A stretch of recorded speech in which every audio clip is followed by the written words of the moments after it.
Time Check, brought to you by BioStrath Immune with added zinc. Distributed by H&J Enterprises Limited.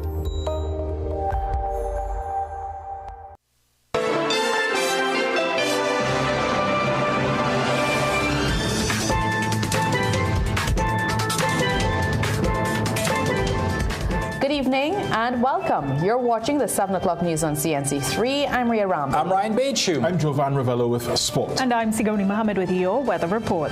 Let's tell you what's making the news tonight. Conflicting reports over 6 fishermen reportedly found alive at sea. While the state claims they're in reasonably good health, we learn one has died and another is critical. Hadid's back in court again. Dominic and Genevieve challenge the refusal to fast-track their constitutional case. The NCRHA threatens legal action against the Nurses Association over claims surrounding its controversial 4-hour shift arrangement.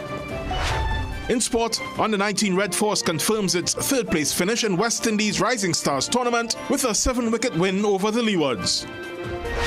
Atmospheric instability is on the rise, bringing wetter weather across the islands. But how soon will that happen? I've got the details later. For days, their families prayed for a miracle. And when 6 fishermen were finally found alive after 9 days at sea off Trinidad, it seemed those prayers had been answered. But tonight, there's new information emerging about 2 of the men's conditions. 9 days adrift in a life raft after their fishing vessel caught fire and sank. That's the ordeal 6 crew members of the St. Vincent 7 endured before they were rescued Tuesday night by an LNG motor tanker, the Marvel Kike, in the Atlantic Ocean. Images shared after the rescue show the men in good spirits, dressed in clothing provided by the vessel that saved them. On Wednesday morning, the Ministry of Defense announced that all 6 fishermen had been rescued and were in reasonably good health with no serious injuries reported. The ministry also said arrangements were being made for a Coast Guard rendezvous and that the men were expected to be brought ashore within hours. But updated information from maritime authorities later revealed that the situation was far more serious. Authorities have since confirmed that one of the rescued fishermen died aboard the Marvel Kike while receiving medical attention. The vessel's master also reported that another survivor's condition had deteriorated. Earlier in the day, relatives expressed frustration over what they described as a lack of communication from authorities. To put out an immediate media release that they received information since 9 p.m. last night that these boys would be back home within 4 hours. We're now waiting look how many hours. We haven't heard from them. The families have not heard from them. We know they have been rescued. We don't know where they are at this moment. The Trinidad and Tobago Coast Guard, who I would have reached out to several times in the morning, did not provide me with any update whatsoever.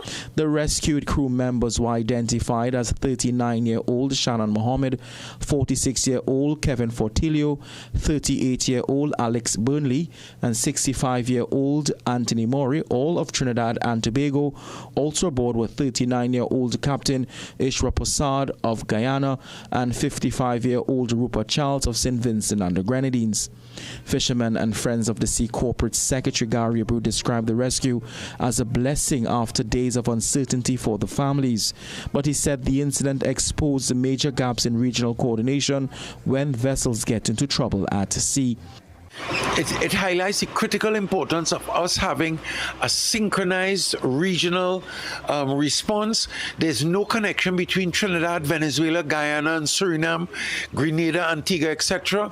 And oftentimes when we have these type of accidents, we have to respond right away. CNC3 News contacted Minister of Foreign and CARICOM Affairs Sean Sobers, Minister of Agriculture and Fisheries Ravi Ratiram, and the Minister of Defense Wayne Sage for an update. Calls and messages to their mobile phones went unanswered. We understand the surviving crew members are currently in Barbados, where they're expected to receive further medical treatment. Otto Carrington, CNC3 News. Maritime personnel from Trinidad and Tobago have arrived in Guyana and already aiding in search, rescue and recovery efforts as the death toll from the MV Barima ferry disaster continues to rise. In a recent news conference, the Guyanese Prime Minister, retired Brigadier Mark Phillips, announced an additional 5 bodies had been found, bringing the death toll to 65.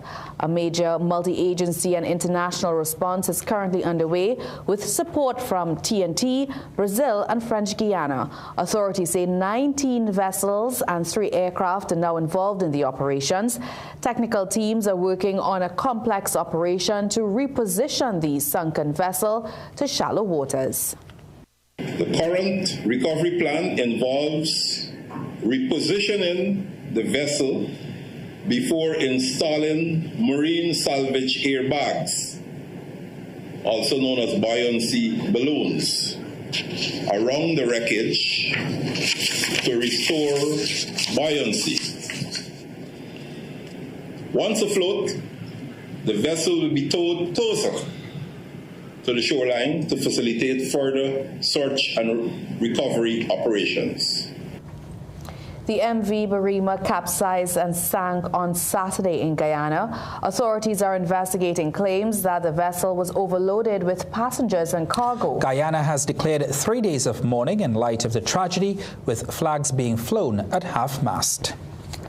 Well, confirmation tonight that the State of Emergency Tribunal has also recommended the release of Genevieve Hadid and Star Sabga. The news comes 1 day after it was revealed the tribunal recommended that businessman Dominic Hadid should be released. The recommendations were made last Sunday, but all 3 recommendations are being challenged by the state, keeping the trio jailed. And for the second time in just over a week, the couple are heading back to the Court of Appeal. Judges are set to hear their appeal tomorrow over a High Court ruling that refused to deem their constitutional case urgent. The Hadids and their relative Star challenged their detention under preventive detention orders, claiming they were targeted because of their race and ethnicity. Last week, appellate judges ordered the couple's release on house arrest, finding insufficient grounds to justify their continued detention during the state of emergency. But that ruling was stayed pending a final appeal to the Privy Council, which has not yet set a date for the hearing. The Homeland Security Minister's lawyers, led by Senior Counsel Ananram Logan, has called on the tribunal to withdraw its recommendations over its alleged failure to solicit submissions from him before rendering a decision.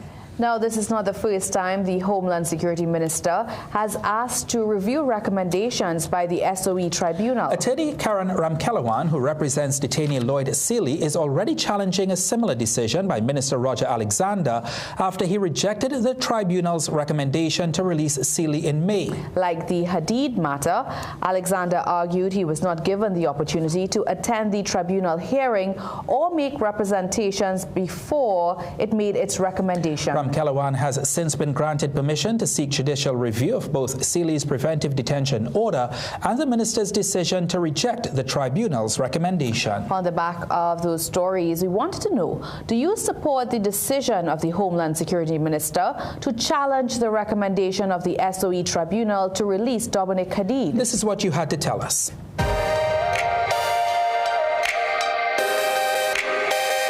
My views on that is that I don't agree, but it's the minister rights to take action about the situation. Yeah, free a person instead of keeping them locked up and all these different things. Let them free, let them go free, you know, and keep them under observation. Personally, I'm not sure if it's right or wrong, but it's the minister's right to do so. So, as the minister, this is right.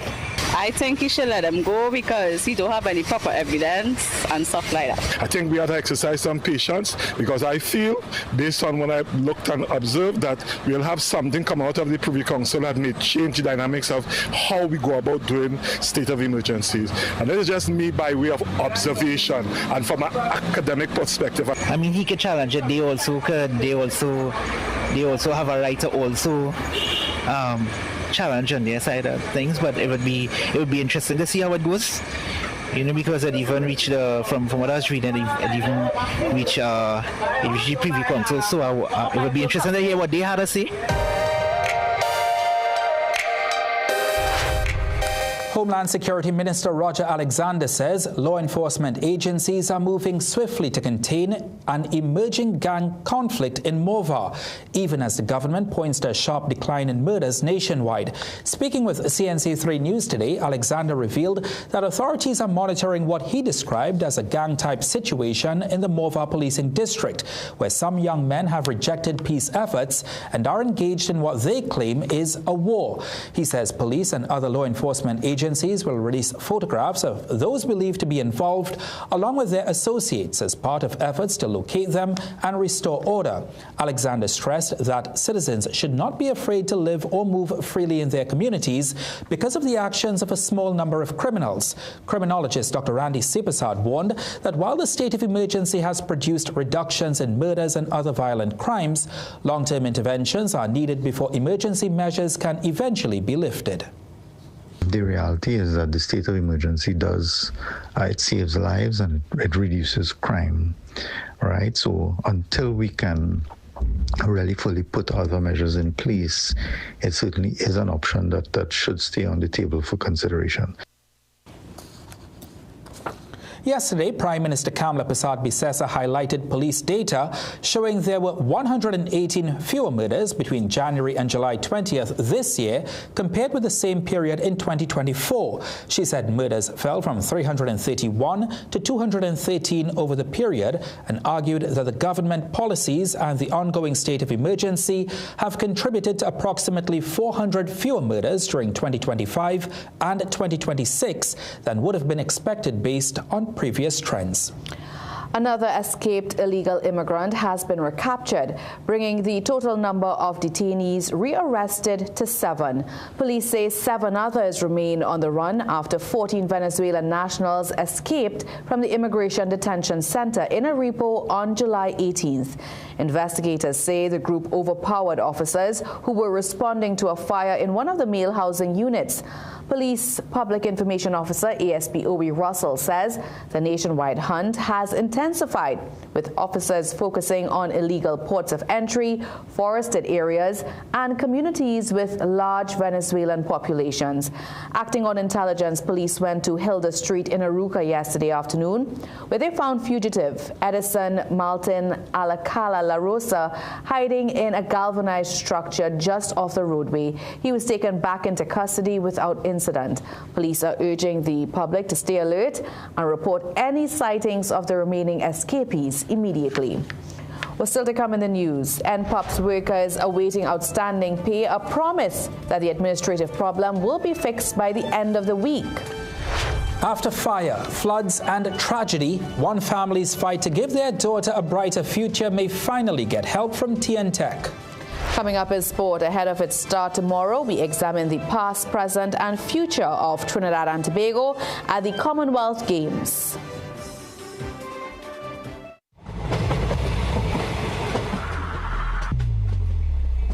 Once my lights on, green light, steam. It's lava.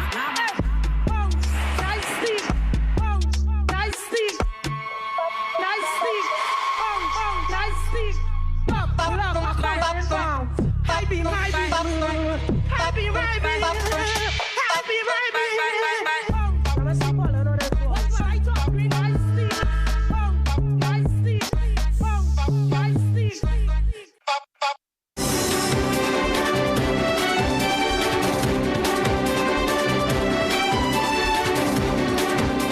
The North Central Regional Health Authority is considering taking legal action against the National Nursing Association and its president, Edie Stewart, over alleged false and damaging statements made by its president. The NCRHA's threat to sue comes a day after Stewart threatened to take the NCRHA to court over a proposal to implement 4-hour work shifts. In its release today, the NCRHA says the TTNNA deliberately distorted the facts surrounding an operational accommodation that was, quote, gracefully extended by the General Manager of Nursing to a small number of nurses experiencing genuine health, personal or transportation challenges. Speaking with CNC3 News today prior to the media release, Stewart called on nurses to reject the short shift, saying the assertion by NCARHA Chairman Dr. Tim Gopi Singh that the association's claims are false was enough grounds to do so. Those rosters given to you by the nursing management, authorized by the CEO and whoever else, other management, is false and misleading.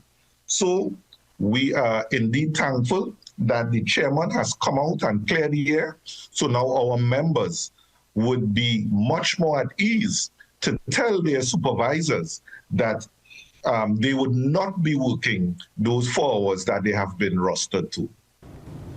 In a WhatsApp response to the NCRHA's media release, Stewart said he will not be intimidated by the threat of a lawsuit. He added that the CEO of the Regional Health Authority, Bahade Sitahal Maraj, has already agreed to a meeting with the association. No date and time has been confirmed. Employees of the National Program for the Upkeep of Public Spaces are being told that the administrative problem responsible for delayed payments could be resolved by the end of the week.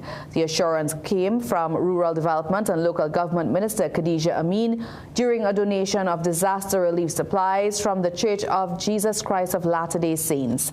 Amin said an administrative error, mainly affecting replacement workers, led to the payment delays. She said she was disappointed that the affected employees had not been paid on time and that officials are working to resolve the issue. These workers, their productivity is exceptional. They are working really well. And I am very upset of the situation where they are being paid late. So we are working to ensure that this situation is sorted out. I hope by the end of the week that administrative snag will be dealt with. The minister praised the productivity of NPOP's workers, saying they have cleaned streets, drains, preschools, community centers, panyards, and other public spaces. She also said the program has highlighted the need for greater productivity among some employees at regional corporations. But for NPOP's employee, Mary Ramutal, who has not been paid since May 11th, talk is cheap. She also dismissed claims that replacement workers are the main group affected by the payment delays and demanded that all employees be paid. We want to fed up of this being processed and they proceed. You understand? No, we fed up. And those who get paid, they're not seeing a pay slip. Where's the pay slip to show what area, what you get paid for? Where the NIS coming out, where everything, nobody, you're not seeing a pay slip. No, it's not working like that. This is not secret. Secret, you still used to see an alarm. You used to get your pay slip, you ain't getting nothing here. Earlier this week, CNC3 News reported that NPOP's employees said they were struggling to meet financial obligations after their pay was delayed, while also complaining about a lack of information from officials. The NPOPs replaced CPEP, which was discontinued amid allegations of corruption. The program employs about 1,600 people. Meanwhile, Minister Amin is assuring that the delayed payment of salaries to some Port of Spain City Corporation workers was a temporary administrative issue. Amin said the delay was linked to salary adjustments following the Public Services Association's wage increase. She blamed the corporation for failing to submit updated salary calculations to the ministry in March. The minister said the documents were not submitted on time and contained errors. This, she indicated, delayed the release of funds. She added that the permanent secretary worked through the weekend to resolve the matter. Amin, however, criticized Port of Spain Mayor Chinua Alain for publicizing the issue, saying it had a negative impact on workers. This effort to politicize these simple administrative things, they have to rethink it because it is impacting workers. But all of those issues were minor administrative issues that were sorted out and that could have been sorted out earlier if the PNM didn't want to play politics with it. At the end of June, the Port of Spain mayor told CNC3 News the corporation had been advised by its chief executive officer and the city treasurer that it did not have enough funding to pay workers June salaries. He said there were also no allocations available for July, August or September. CNC3 News sought a response from Alain to the minister's comments, but attempts to reach him were unsuccessful. The pre-action protocol letter linked to the fatal jet ski accident at Pigeon Point on April 8th is tonight before the Division of Legal Affairs. On July 15th, parents of 7-year-old Angelica Jogi launched legal action against the Tobago House of Assembly, Pigeon Point Heritage Park, and the alleged jet ski operator. Legal Affairs Secretary Adana Joseph Wallace confirmed to CNC3 News that the THA has received the letter. The claim, filed by Freedom Law Chambers, alleges that Angelica's death resulted from negligence and a breach of duty by the Assembly. The parties named in the claim have been given 28 days to say whether they accept liability.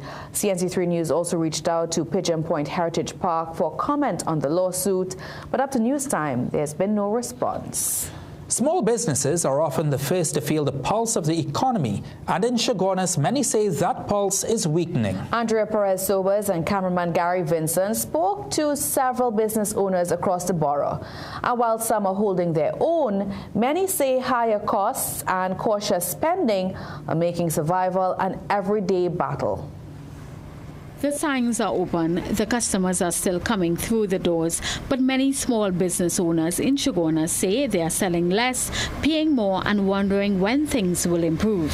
From food vendors and clothing stores to salons and optical services, one message came through repeatedly: people are spending more carefully as the cost of living continues to climb. Annie Estrada says sales at her Donut Boys franchise has fallen by more than half over the past year. Everything went up. And about $1 is a lot. And we feeling it, and plus the people that purchase and feeling it. Much as you carry up $1 by an item of 50 cents, they will be balling. It is very difficult. She stresses that customers are choosing necessities over treats. Rising prices are squeezing the business, and hiring has been put on hold. Another food vendor, Jessica Francis LaRouque, is seeing a similar trend. It dropped drastically. It no longer like before. Sales dropped. Not every business owner, however, is seeing a major downturn. At Crown by Meeks, hairdresser Malika Elias says business has remained fairly steady despite slower periods. Right now, we don't have much challenges because I say it's been good. So it's not much to say. It's just sometimes the prices of the braids fluctuate, it go up, So that's the only challenge thus far, but nothing much. She believes grants for entrepreneurs could help more small businesses get off the ground. Nearby, Faith McKenzie of Nails by Wonica highlights the cost of products has increased sharply. Products are expensive to buy, so when you see people charging based on their work, just know that the price is really high to purchase the product, so that's how we, So when the prices are high, it is passed on to the customer? Yeah, there's been, because some people will be complaining based on the prices that they will have to pay, but they don't know how much money we have to spend to buy products. At Seaview Optical, optometrist Aliyah Khan spoke about the foreign exchange challenges situation. The foreign exchange is a big issue in terms of suppliers bringing in frames and all of that. Fortunately, our company specifically has been able to work around that, so we still have quite a good variety of frames, especially at our head office. So I would say that those are the two major issues. Specifically for this branch, again, we are very fortunate. We have a lot of foot traffic here, but as you realize, it's very difficult to come in here, in terms of no parking. For clothing retail, SAS exclusive brands, the concern is keeping the business going. Hope for betterment, but when betterment would come now, so we just have to hope and pray. When we're hoping things get better, we don't know when it will get better again though. But things are well bad. At the moment, things is bad. But we have to hold on because we have people to feed, we have a family, understand? He says shoppers are now prioritizing groceries over clothing and believes support must reach ordinary people if businesses are to recover. Food vendor Johnny Fernando points to higher food costs and concerns over crime continue to affect operators across central Trinidad. Central on our whole has been seriously affected for a while now, probably especially within the last 5 years. You know what I mean? A lot of break-ins, extortion, robberies. It has been definitely affected. Thankfully, by the grace of God, no, but I know a lot of people who have. Still, not every entrepreneur is discouraged. Shivani Ramuta of Shelley's Goodies says business has begun picking up after the Christmas slowdown. CNC3 News also visited several malls and new plazas across Chaguanas, but many store owners and workers declined to speak on camera about business conditions. Andrea Perez-Sobers, CNC3 News. In other news, after surviving a near-fatal crash, losing their home to fire, and enduring years of flooding, one South Trinidad family is celebrating their eldest daughter's success in the SEA exam. But as she prepares to start secondary school, her parents say they are still waiting for something many of us take for granted: electricity. Here's Radhika De Silva and Ivan Tulsi with their story. Our real family, they don't even ask if I have a cup of water to give my children. They wouldn't ask if you have passage to give your children to go to school or nothing. For Joseph Mulchansing and his wife Andriana Noor, every day is a struggle. They have survived a devastating fire, years of flooding, and a crash that left Mulchansing with one lung. But through it all, they never stopped fighting for their children. That determination paid off when their eldest daughter earned a place at a prestigious secondary school, despite studying by candlelight and solar light in a home without electricity. Very rare. It's only if they're sick, they will be home. I don't allow this staying home thing with me. I don't allow that. I don't allow that. School is school. Noor says education has always come first. She and her husband have rebuilt their home piece by piece, with Noor doing odd jobs, growing their own food, and rearing ducks and chickens. But they say their biggest obstacle remains the absence of a permanent electricity connection. It's very challenging because with no electricity, and when we do apply for it now, is once that I run around, my daughter passed for a very good school, my son going to school, my last little baby going to start to go to school, and it's very challenging because to revise something and need electricity. Not all the time we have the light on the solar because not every day sun shining. Noor says their family has waited years for electricity, even though neighboring homes have power. She says their struggles began long before their daughter's SEA success. In 2010, a drunk driver crashed into Mulchansing's vehicle, leaving him permanently injured. Then, in 2023, a fire destroyed their home, forcing the family to start over. With their daughter preparing to begin secondary school, the family's greatest wish is simple: to have electricity in their home so she can study under a light bulb instead of a candle.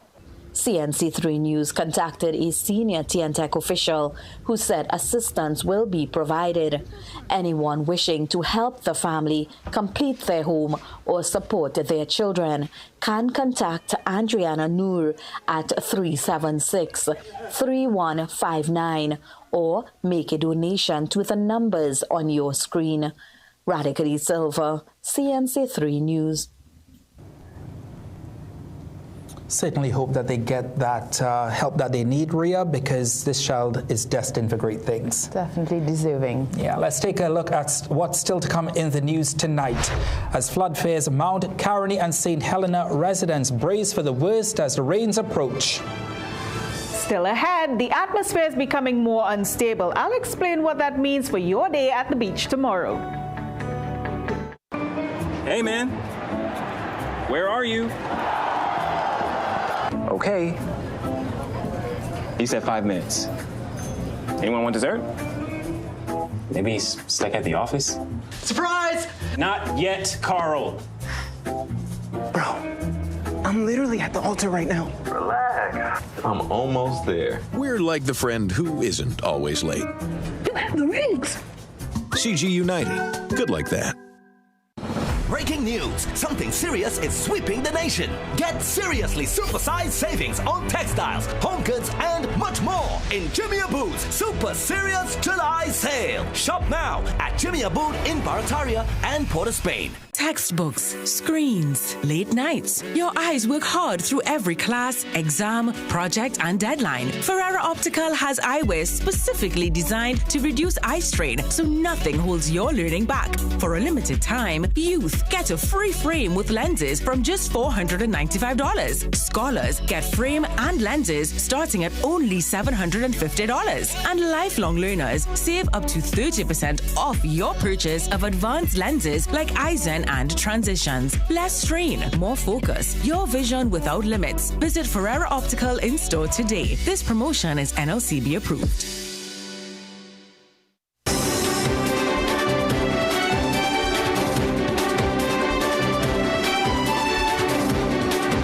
As the rainy season continues, fear is once again rising in some flood-prone areas where residents say memories of the devastating 2018 floods still haunt them. And concerns remain over whether enough has been done to prevent a repeat of the destruction. When the rainy season starts, I just get frightened. I just have to tremble. I just pray for the rain stop. I can't hear rapinos come up in the back there high. For many residents in Caroni, the memories of the devastating 2018 floods have never faded. Every heavy shower, or even just a dark cloud, serves as a reminder of just how quickly their lives can be turned upside down. 6 feet of water, 8 feet of water, all Guyana thing. The whole house here water and thing. The whole house flood out. Up to now, I ain't get no money yet. 2018 flood water was here. And on a normal flood, we just get up to here. You can see the steel on the wall right here.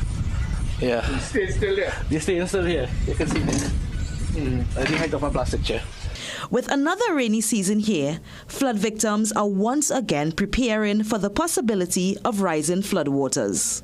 Flood victims say they can't afford to wait on authorities to put things in place. Many are now taking the necessary steps to protect their homes and belongings in hopes of always remaining one step ahead of rising floodwaters. We had to put blocks and things and put your fridge and everything set, then you have to put your bed and more height and all kind of things. Because when water come, it don't come in joke here. Residents say these preparations have become routine, but they argue that individual efforts alone are not enough. Government people come and they only cut the top of the river. They don't drench it, but the below of the river. If they drench it below the river, we might get ease. No work to finish. No work not even could start yet. So how you go finish? This sluice gate break off the other day, and they fix it, and the river need a retrench. And the sand and the back there need cleaning. So that is the problem here. The problem is this real flood. Many residents believe incomplete drainage and river maintenance continue to leave their communities vulnerable whenever there is heavy rainfall. We have problem we just get there too, and we have to get something done because when this water starts to come, it ain't easy. This water is not an easy water. It's terrible. From St. Helena to Caroni and Kelly Village, residents share similar concerns. They tell CNC3 News there is still work to be done. Regardless of what's in power, it's the same thing if you look at the drains I think right now. It's covered with bush. Nobody are cleaning up, they're doing nothing. If you feel neglected, yeah, of course, because nothing going on since CPAP going, nobody are coming and clean nothing. They're cleaning the river, but they're only cleaning where people can see. They're not cleaning the river lower down to where the deep water is. Taking out the slush from on the top here, and the people look at it. Yeah, the river clean, but it ain't clean. Part of it clean. So when rain fall now, we're backing up. However, Rural Development and Local Government Minister Khadija Amin told CNC3 News work has been ongoing. On the 1st of May, we started our flood mitigation program. So that includes clearing water courses that lead to these major rivers. The Ministry of Works is building up river banks, removing grass and other debris that block the water courses, but also repairing floodgates so that you will not have water flowing back into the community. So we do have a program going on. Of course, we still have more work to do. But after years and years of dealing with flooding, the question still remains. Are they truly prepared for what this season could bring? K. Marie Fletcher, CNC3 News.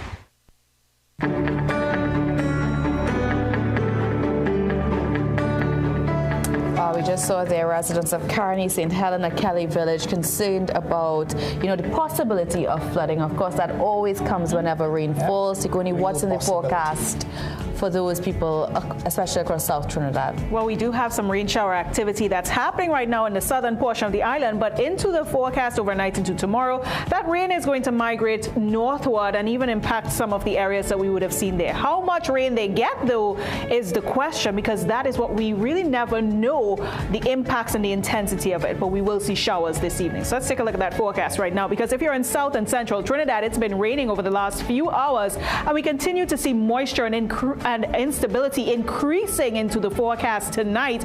Overnight, a lot of that moisture is going to advect to be transported closer into the remainder of the island for eastern Trinidad as well as the northern portion of the island, and then extend into Tobago. So what we notice right now is that we have light to moderate showers in varying localities, and as the evening progresses, if you're in Trinidad, thunderstorm activity will start to pick up just after midnight or so. For South Trinidad, we're seeing some heavier downpours coming in at this time. Tobago looking out for some quick passing showers as well as the evening progresses. Many of these showers coming in just after that midnight marker. So you want to pay attention to that if you have an early morning commute as well. Take note. Temperature-wise, we're not too bad, quite comfortable this evening.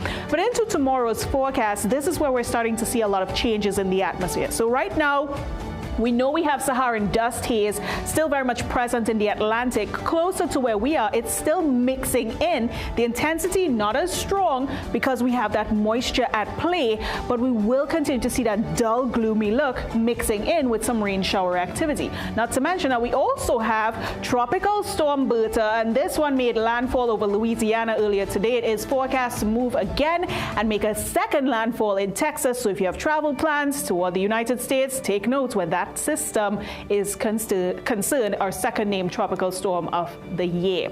What we're seeing as well into our forecast, bringing it back to home, is that we do have early morning showers across both islands, and you'll notice the temperature is still wickedly warm for us, even with that rain shower activity. Some sunshine and dust haze mixing in the forecast, and we're also looking out for heavier downpours or thunderstorms for both Trinidad and Tobago, which will be accompanied by gusty winds, not just impacting what's happening on land, but also offshore. Winds are picking up, but the direction from the east to east-southeast remains steady, and we could also see a reduction in visibility happening for those of you heading off into the open waters, and we could also see some choppy conditions within those nearshore and sheltered areas. So pay attention to the forecast. Seas right now are moderate, but it could become choppy where we have those heavier downpours and even isolated thunderstorms impacting those of you offshore. So pay attention to the forecast, not just offshore, but on land. Umbrellas on hand for the early morning commuters.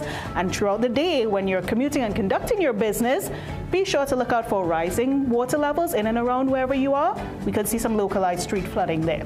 All right, thank you so much, Sigoni. Let's tell you what's still to come. A new regional airline is preparing to launch non-stop flights between Trinidad and Dominica.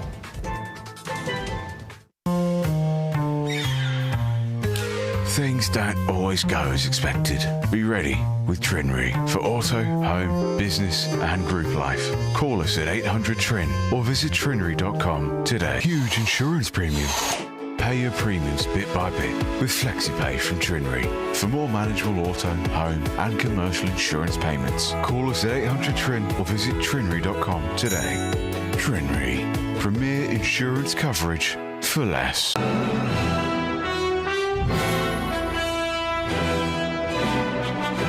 Heart disease is the #1 cause of death in Trinidad and Tobago, driven by 2 silent threats, diabetes and high cholesterol. But now there's a powerful ally, introducing Berberine Plus by Asia Nutrition, clinically proven to stabilize blood sugar and keep cholesterol levels in check.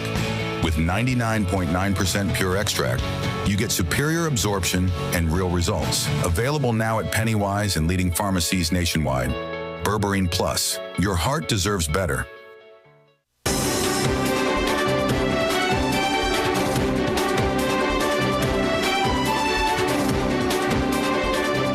Welcome back. American regional carrier Contour Airlines today announced intentions to add Port of Spain to its route network.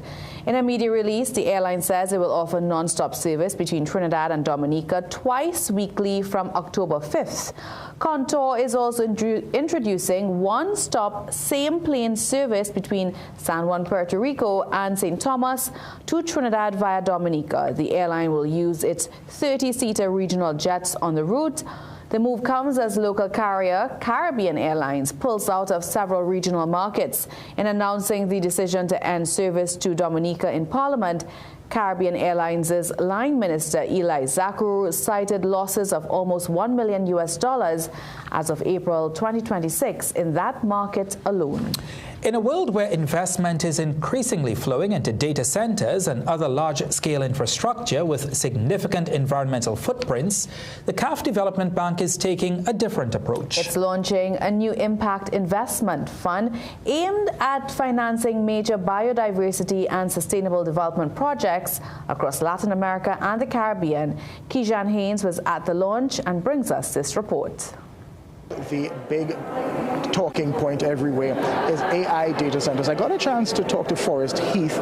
He is the founder of Somos Internet. Now, he has an interesting backstory. He was born in North Carolina, moved to Colombia, saw that they had connectivity issues, and created what is now one of the biggest internet companies in Latin America, creating modems and bringing internet to places that didn't have. So I asked him, I was like, you are a disruptor, you understand these systems. What should smaller communities, smaller countries know about AI data centers in their homes? Universally, data centers aren't good. They're also universally not bad. They're any type of infrastructure.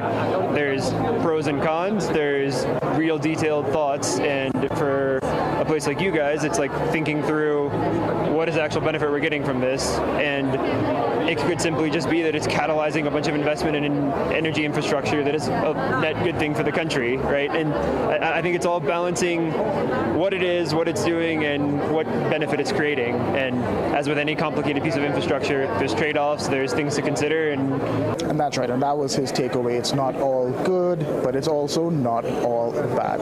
That's the very latest from here in Mexico City. I'm Kijan Haynes, CNC3 News, Mexico City, Mexico.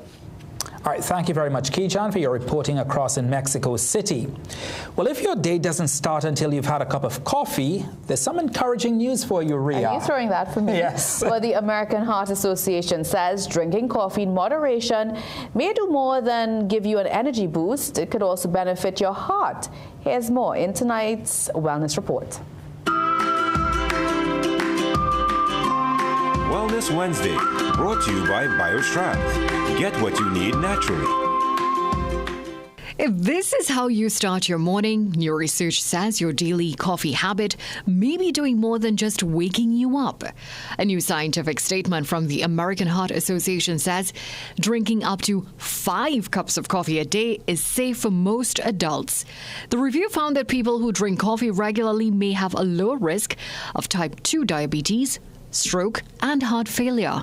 Researchers also found that people who'd had a procedure to treat an irregular heart rhythm were 39% less likely to have the condition return if they drank coffee daily.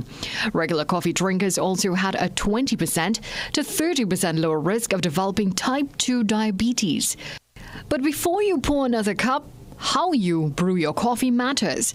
The heart health benefits were linked to paper filtered or instant coffee.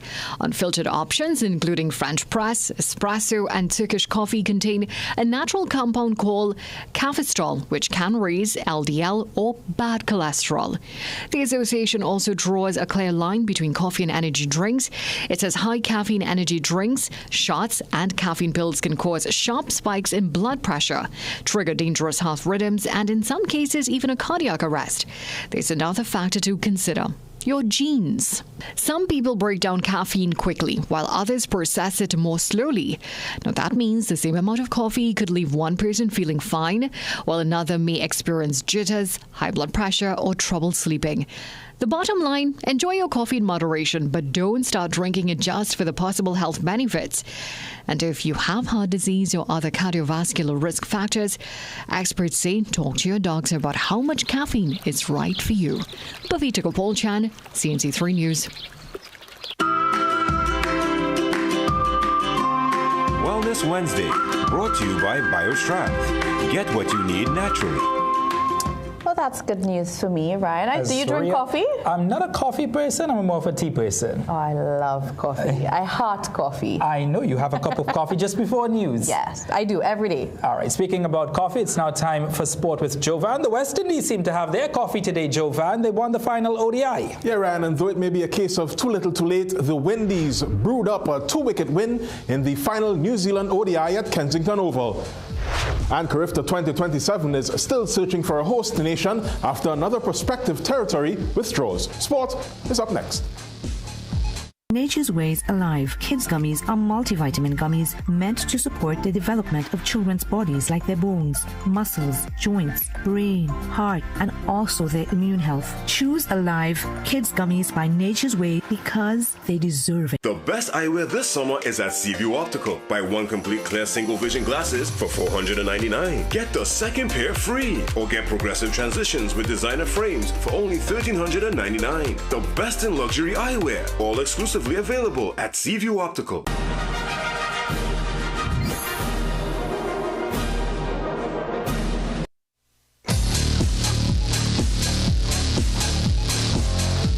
Seven PM Sports News, brought to you by Tattle and Tattle Life.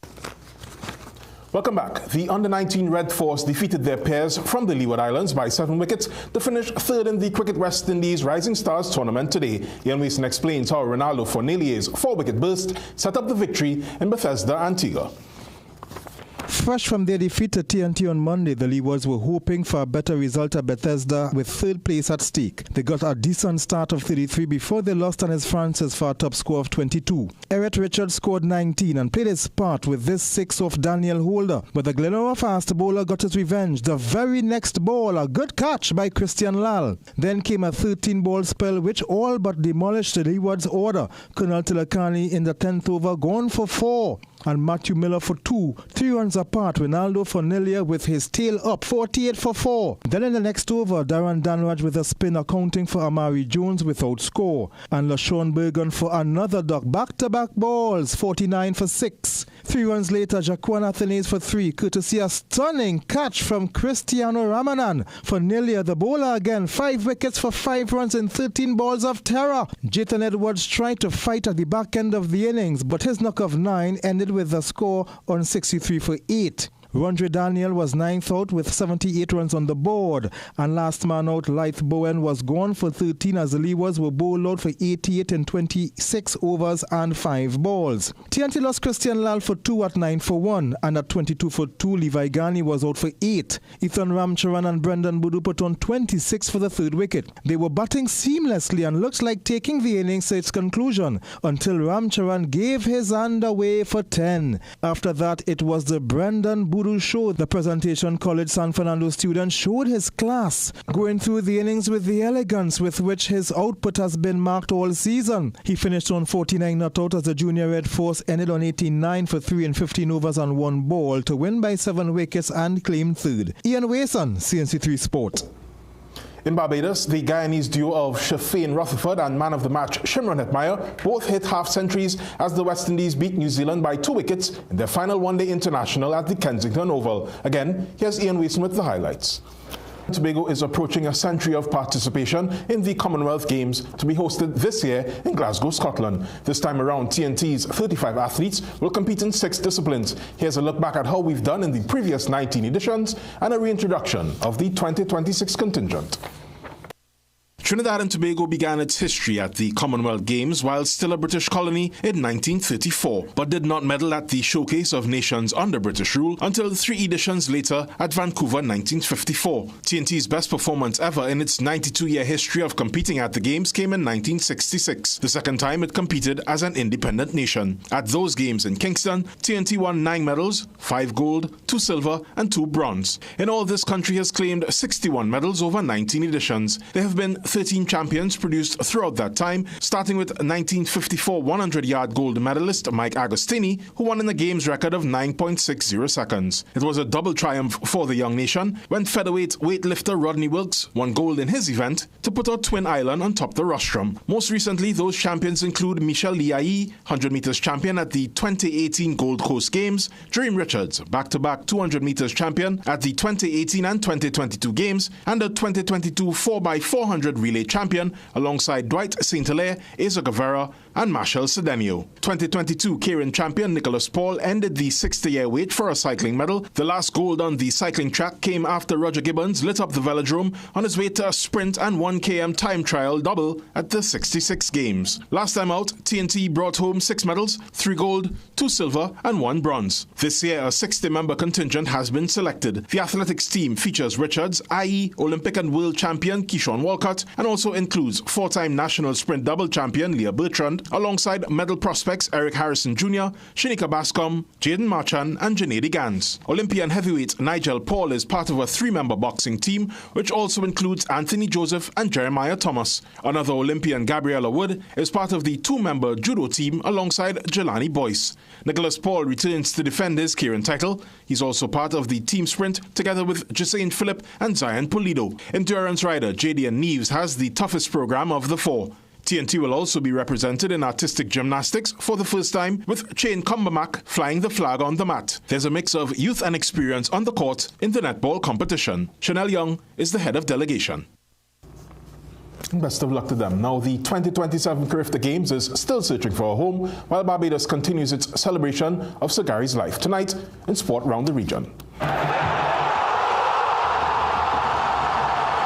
St. Kitts and Nevis has officially withdrawn its bid to host the 2027 Carifta Games. The decision was confirmed on Wednesday by the country's Minister of Sport, Samuel Duggins. It comes after meetings among the country's Olympic Committee, government and St. Kitts and Nevis Athletics Association. The 3 bodies decided that next year would not provide the ideal time frame for the territory to take on responsibility for its 3rd hosting of the event. SKN previously hosted the 2008 and 2015 editions and by all accounts was anticipating the Games' return. During the 2026 Games in Grenada, St. Kitts and Nevis and Trinidad and Tobago were touted as the top 2 contenders for the Youth Athletics Showcase. NACAC President Mike Sands asked that both territories provide specific governmental and corporate sponsorship guarantees before proceeding, a requirement which has proven a major sticking point in both jurisdictions. And CEO of the Barbados Cultural Foundation, Carol Roberts, conveyed some details around the celebration of Sir Gary Sober's distinguished life, scheduled to continue throughout the week and until his funeral next Wednesday. All members of cricket clubs, school teams and visiting legends to Barbados will be afforded the opportunity to attend Sir Gary Sober's official state funeral at Kensington Oval in Bridgetown. The event is also being used as an educational opportunity for the nation's children. Why are we doing this? Yes,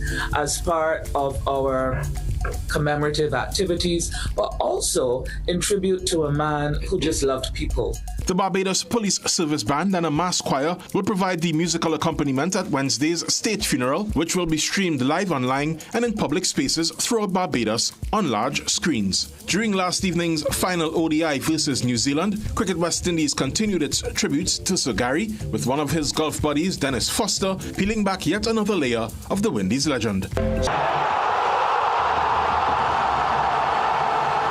And for tonight's Sport High, we go back to Antigua for some sticky hands. Enjoy.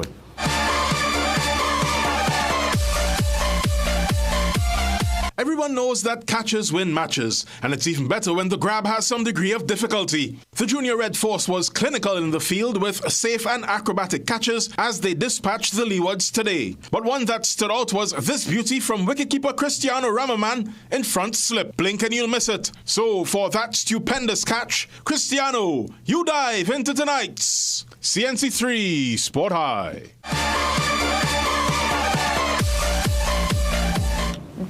That's it for sport, guys. Thank you so much, Jovan. Let's take a break. We'll be right back.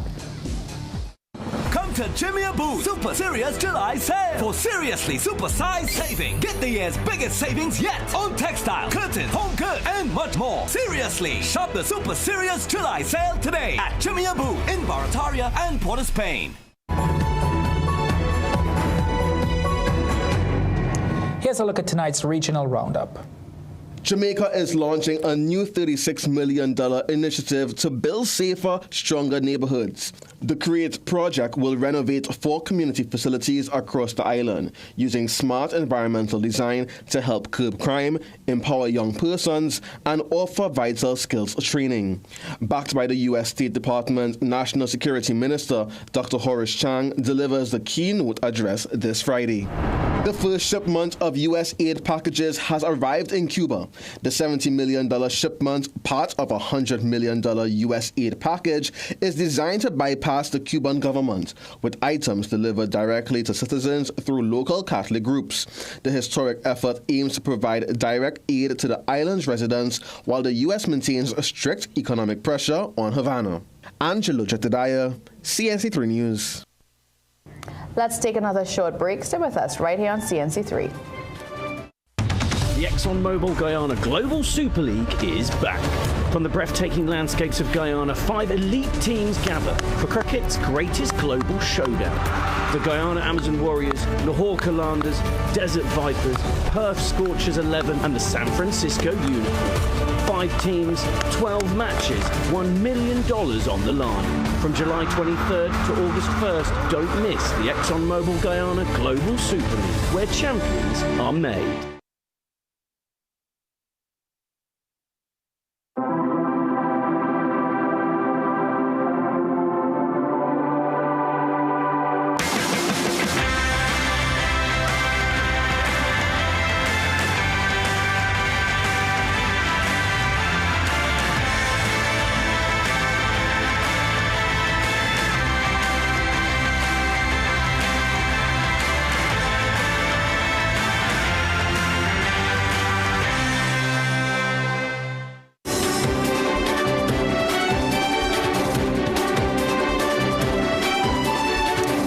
Well, sometimes, Ria, the best moments in nature happen when no one is watching.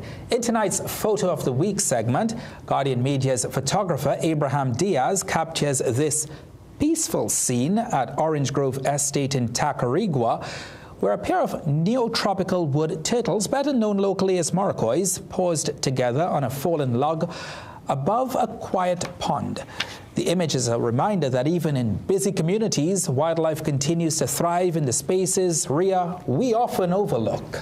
Yes, and I do feel that we are invading their privacy. Like quite a personal, but you know, it's very nice to see nature in that way as well. I think they have Abraham to blame for that. I will have a word with him. As we leave you, let's remind you to stay connected with us on our social media platforms. There you'll find tonight's stories, the latest updates, and exclusive content. And don't forget to pick up a copy of the TNT Guardian newspaper. We've come to the end of the 7 p.m. news on CNC3. Thank you so much for watching. I'm Ria Ramble. I'm Ryan Baitshu. I'm Jovan Ravello. And I'm Sigoni Mohammed. Have a good night.